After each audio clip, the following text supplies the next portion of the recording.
cakes and cupcakes sa pang New Year for today's video. Mga mi, tara na G!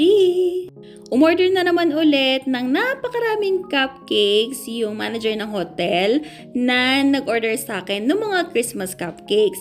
This time, ang request niya sana daw ay kayanin ang color gold sa icing.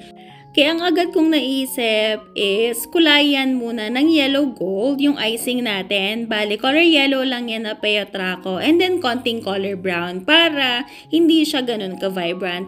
Tapos, inisprayan ko lang siya ng gold luster dust para lumitaw yung pagka-gold niya talaga. O diba, bunggahan siyang tingnan. Napaka-elegant din niya.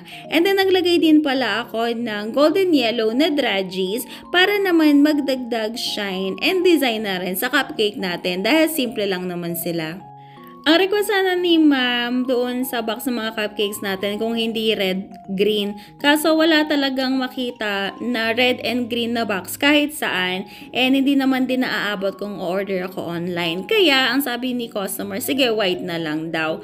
Ayan na diba? Ang ganda-ganda niyang tingnan. Ang shine-shine talaga. Naku, bonggahan ito. At ito na nga, for talagay na naman tayo ng mga cupcakes sa cupcake box. Sinulungan ako ng anak ko na i-assemble itong mga box na ito. Kaya napabilis ang ating trabaho.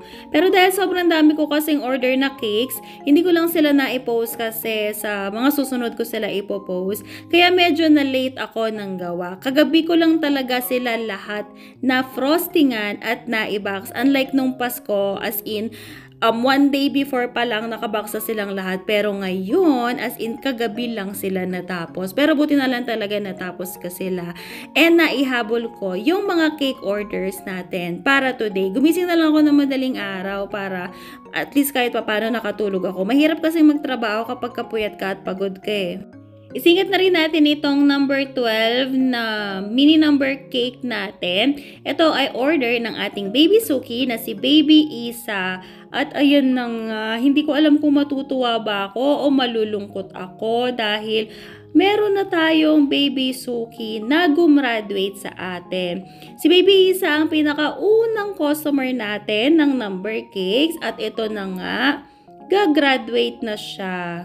December 31 ang birthday ng ating baby Suki, kaya saktong-sakto siya sa New Year. O diba? Kaya yung mga monthly milestone cake niya, yung mga theme is nakadepende sa kung ano ang nakaseason ng buwan na iyon. So yung number 11 niya is yung Christmas theme and then ito namang number 12 is pang New Year theme. So color black ang ating pinakaibabaw na frosting. Tapos pinalagyan siya ng parang fireworks na design. So icing na lang ang ginamit natin doon kasi medyo mahirap siya gawin sa fondant. And then, nagpalagay din ng parang pa-fireworks na fondant si ma'am sa design ng cake. Maliit na number ang in-order ni ma'am sa net for this month. Siguro kasi syempre, New Year, madami naman ding handa, hindi naman din na kailangan yung sobrang laki na cake. Anyway, nakakatuwa lang na meron na tayong nakumpleto na 1 to number 12 na number cakes. At least, diba, meron tayong memories kay Baby Isa. And then, sa susunod ay every year na lang sila niyan o-order. Thank you so much po talaga Ma'am Sanet and Baby Isa sa patuloy na pagsuporta sa akin at pagiging loyal customer ko. Happy New Year po sa inyo! And happy birthday sa'yo, Baby Isa! Sana lumaki kang super duper pretty, super duper smart, at syempre, mabait na bata. Naglagay rin pala tayo ng mga fondant na buildings dito sa palibot ng cake natin. Isa rin ito sa request kasi sa cake natin.